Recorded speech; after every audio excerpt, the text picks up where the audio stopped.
प्रगतिशील मोहिते पाटील हे शरद पवारांच्या भेटीला आलेले आहेत। शरद पवार आणि धैर्यशील मोहिते पाटील यांची मोदी बागेमध्ये आता सध्या चर्चा सुरू आहे। माढा लोकसभेसाठी शरद पवार यांची बैठक सुरू आहे। धैर्यशील मोहिते पाटील हे माढा लोकसभेसाठी इच्छुक आहेत।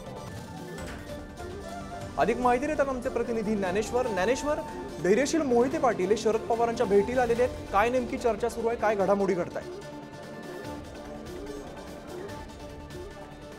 माढा लोकसभेचा तिढा कधी सुटणार असा सगळ्यांनाच पडलेला प्रश्न आहे आणि त्याच महत्त्वाच्या अनुषंगाने जी बैठक सध्या पुण्यातल्या मोदी बागेत शरद पवारांच्या कार्यालयामध्ये सुरू आहे। ज्या बैठकीला स्वतः शरद पवार उपस्थित आहेत, त्यासोबतच माढा लोकसभेसाठी इच्छुक असलेले धैर्यशील मोहिते पाटील हे आज पुण्यात मोदी बागेत शरद पवारांच्या भेटीसाठी आलेले आहेत। आज माढा लोकसभेच्या संदर्भाने जी अत्यंत महत्त्वाची बैठक सुरू आहे त्यामध्ये देशमुख कुटुंबीय आहेत, मोहिते पाटील कुटुंबीय आहेत आणि त्यासोबत अत्यंत महत्त्वाची भूमिका ज्यांनी या सगळ्या प्रवासाच्या दरम्यान बजावलेली आहे ती म्हणजे प्रवीण गायकवाड यांनी। प्रवीण गायकवाड देखील या बैठकीला शरद पवारांच्या सोबत उपस्थित असल्याचं आपण बघतो। जवळपास अर्धा तास होऊन गेलाय माढा लोकसभेसाठी बैठक सुरू आहे। शरद पवार आणि धैर्यशील मोहिते पाटील यांच्यामध्ये अर्थात माढा लोकसभेच्या संदर्भाने चर्चा सुरू आहे। तुतारी कधी हाती घेणार, पक्षप्रवेश कधी करणार आणि कशा पद्धतीने माढा लोकसभा जिंकण्यासाठी तुतारीच्या चिन्हावरती निवडून येण्यासाठी प्रयत्न करणार अशा पद्धतीचा एकूण चर्चेचा जो विषय आहे तो सुरू असू शकतो। आणि सगळ्यात महत्त्वाचं म्हणजे पक्षप्रवेश आणि एकूणच कशा पद्धतीनं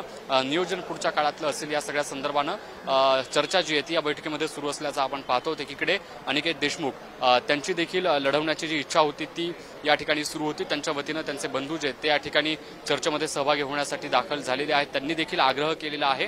आता सगळ्यात महत्त्वाचं म्हणजे जी मोहिते पाटील यांच्याकडून सातत्यानं मागणी केली जात होती की तुतारीच्या चिन्हावरती ही जी निवडणूक लढवायची आहे, त्यांच्या परिवारातल्या लोकांनी देखील तशा पद्धतीची जी भावना आहे ती बोलून दाखवलेली होती आणि आज अखेर ही भेट होते। इतके दिवस शक्यता, चर्चा अशा पद्धतीच्या गोष्टी आपण पाहत होतो, मात्र आता अखेर धैर्यशील मोहिते पाटील जे आहेत ते या ठिकाणी भेटीसाठी शरद पवारांच्या पोहोचल्याचं आपण पाहिलं। त्याची सगळ्यात मोठी महत्त्वाची पार्श्वभूमी लक्षात घेतली पाहिजे की जेव्हा निंबाळकर यांना भाजपकडून पुन्हा एकदा तिकीट दिलं गेलं तेव्हा मोहिते पाटलांनी त्यांची उघड नाराजी आहे ती बोलून दाखवलेली होती। अगदी शेवटच्या क्षणापर्यंत त्यांनी आशा जी आहे ती भाजपच्या तिकिटावरती लढवता येईल अशा पद्धतीची मनात ठेवलेली होती। पक्षश्रेष्ठींकडे तशा पद्धतीचा त्यांनी संवाद देखील केलेला होता।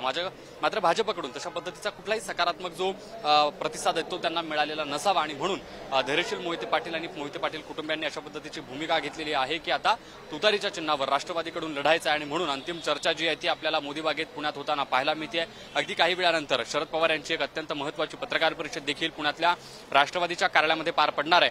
पाहावं लागणार आहे की नेमकी काय भूमिका त्या ठिकाणी शरद पवार मांडतात आणि पक्षप्रवेश जो 13 तारखेला मोठं शक्ती प्रदर्शन करत होणार आहे अशा पद्धतीची जी शक्यता व्यक्त केली जाते त्यात कशा पद्धतीनं तयारीसाठी पुढे पावलं उचलली जात आहेत हेही पाहावं लागेल।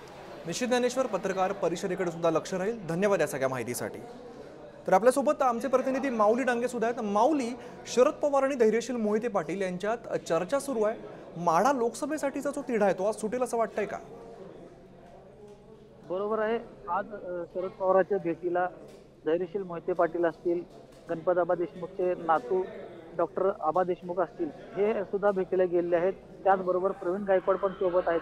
परंतु कार्यकर्त्यांमध्ये ह्या भेटीनंतर कार्यकर्त्यांना सांगितलं जाईल की 13 तारखेला धैर्यशील मोहिते पाटील यांचा वाढदिवस आहे, त्या दिवशी पक्षप्रवेश करायचा की 18 तारखेला फॉर्म भरणार, मोठं शक्ती प्रदर्शन करत हे फॉर्म भरणार असतं ते आता समजतंय। नक्कीच या बैठकीनंतर समोर येईल की फॉर्म कधी भरणार आहेत आणि पक्षप्रवेश कधी होईल। निश्चित माऊली, धन्यवाद या सगळ्या माहितीसाठी।